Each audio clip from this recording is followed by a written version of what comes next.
कार्यपालिका है वो है आपका 52 से 78, 52 to 78, जिसमें 52 से 62 में राष्ट्रपति है, 63 से 73 में उपराष्ट्रपति है और 74 से 78 में प्रधानमंत्री है। ठीक है, तो आज हम राष्ट्रपति शुरू करने जा रहे हैं और राष्ट्रपति जो है आपका ये है आपका 52 से लेकर 62 तक।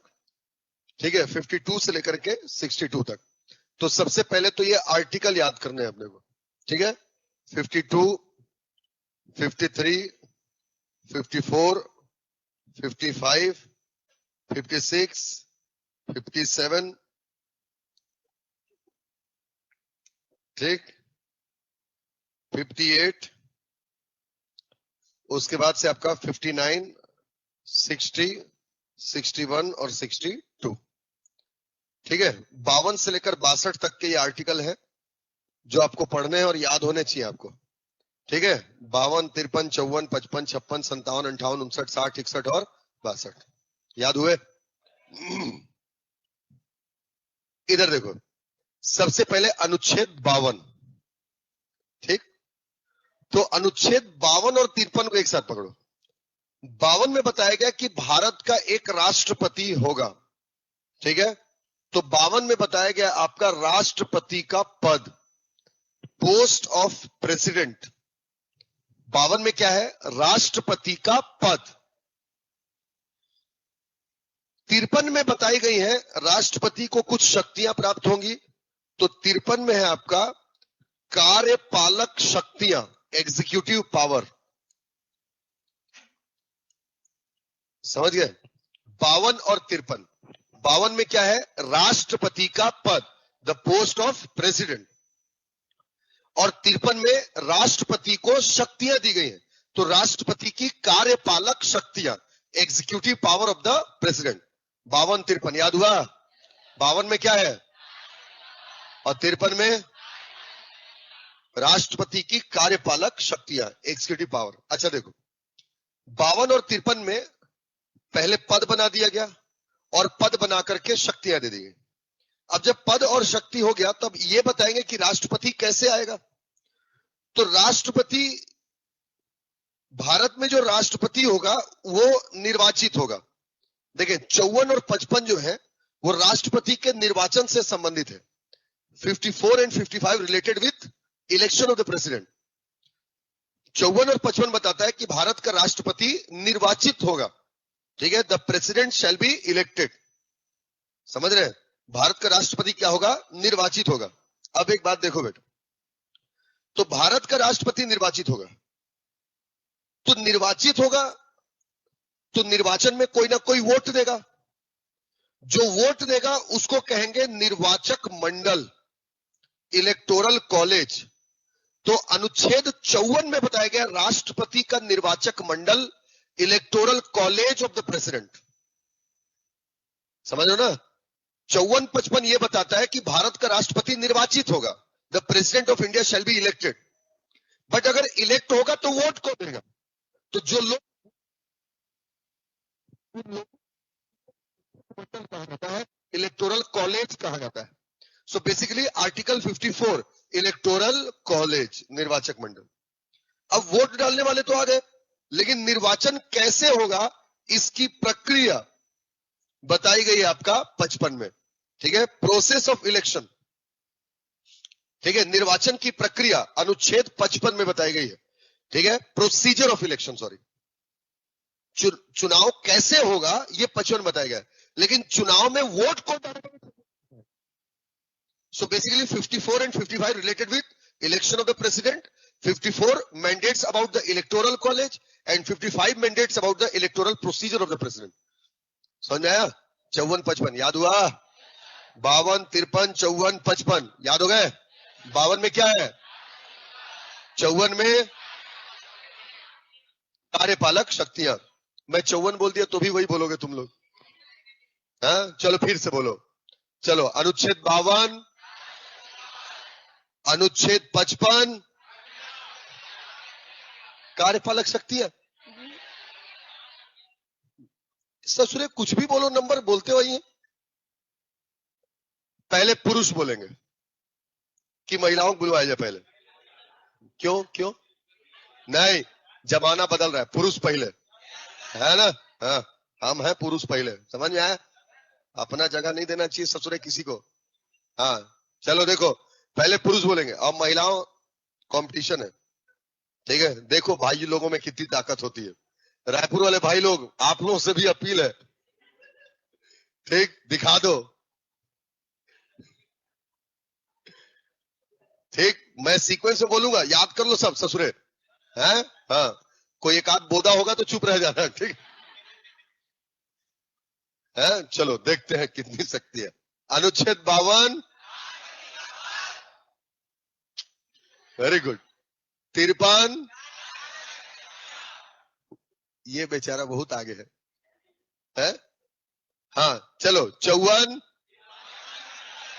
गए रे तुम लोग।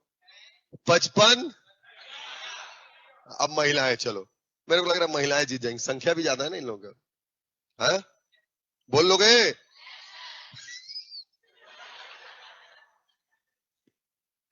चलो, अनुच्छेद, तभी तो बेबी को बेस पसंद है। खैर छोड़ो, छोड़ो। तो 52, 53, 54, 55 याद हुआ? चलो अब आगे चलते हैं। अब देखो, राष्ट्रपति का पद हो गया, पद की शक्तियां हो गई, ठीक?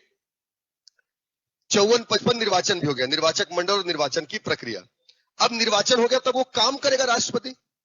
तो 56 और 57 देखो, 56 एंड 57, जब एक बार काम करे तो कार्यकाल, और दोबारा काम करे तो पुनः निर्वाचन।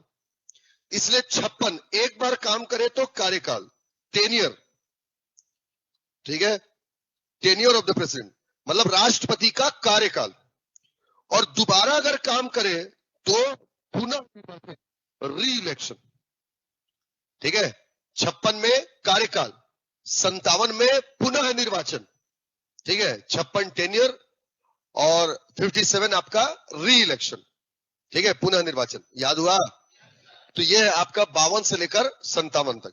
तो 52, 53 में पद और शक्तियां हैं, तो 52 में राष्ट्रपति का पद, 53 में कार्यपालक शक्तियां, 54, 55 निर्वाचन, तो 54 में निर्वाचक मंडल, 55 में निर्वाचन की प्रक्रिया, फिर काम करेगा तो 56 कार्यकाल, 57 री इलेक्शन।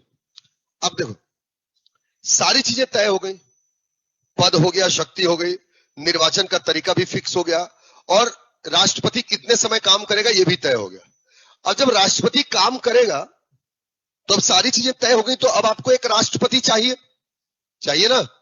तो जब आपको राष्ट्रपति चाहिए तो आपको कैसा राष्ट्रपति चाहिए? हाँ, जो राष्ट्रपति कैसा हो, आपका योग्य हो, समझ आया? और जो राष्ट्रपति योग्य हो, भाई मान लो मैं जैसे योग्य व्यक्ति हूं, मान लो ना, है? हाँ, ठीक, तो मान लो जैसे मैं योग्य व्यक्ति हूं, आपने मुझे ढूंढ लिया, ठीक है? तो योग्यता हो गई।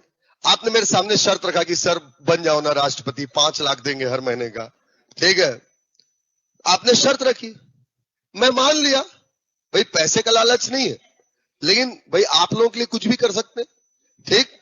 तो मान लिया, तो शर्त मान लिया, तो क्या करवाऊंगा? शपथ लूंगा।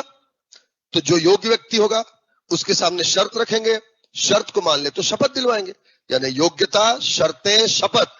58, 59, 60, 58 में राष्ट्रपति पद की योग्यता, qualification for the president post, ठीक है? राष्ट्रपति पद की योग्यता 58, ठीक? 59 शर्तें, 58 योग्यता, 59 शर्तें और 60 शपथ, ठीक है? 58 योग्यता, 59 शर्तें और 60 शपथ, ठीक है? 58, 59, 60, 58 योग्यता, क्वालिफिकेशन, 59 शर्तें, टर्म्स एंड कंडीशन, 60 शपथ, ओथ एंड एफर्मेशन, ठीक है ना? Oath and affirmation. अब देखो, अब शपथ दिलवा दिए, अब अगर राष्ट्रपति कोई गलती करेगा तो उसको पद से हटाएंगे, तो पद से हटाने की प्रक्रिया कहलाती है महाभियोग, इंग्लिश में कहेंगे इसको इम्पीचमेंट, ठीक है, इम्पीचमेंट, ठीक है, महाभियोग, इम्पीचमेंट, क्लियर हुआ, महाभियोग, इम्पीचमेंट। तो ये आपका राष्ट्रपति पद के लिए महाभियोग होता है। महाभियोग अभी फिलहाल आप ये याद रखें, the removal procedure of the president is known as महाभियोग और इम्पीचमेंट। राष्ट्रपति को उसके पद से हटाने की जो प्रक्रिया होती है उसी को हम महाभियोग कहते हैं। क्लियर हुआ? याद रखेंगे कि सबसे इंपॉर्टेंट आर्टिकल है बेटा ये, ठीक है, महाभियोग, बहुत इंपॉर्टेंट आर्टिकल। और अगर राष्ट्रपति को पद से हटा दिया गया, मान लो पद से हट गया, तो नया राष्ट्रपति चाहिए ना, तो नए राष्ट्रपति के चुनाव की अवधि, ठीक, नए राष्ट्रपति के चुनाव की अवधि, ठीक है, the time period for election of new president, the time period for election of new president, नए राष्ट्रपति के चुनाव की अवधि, यह है आपका आर्टिकल 62। समझ में आया?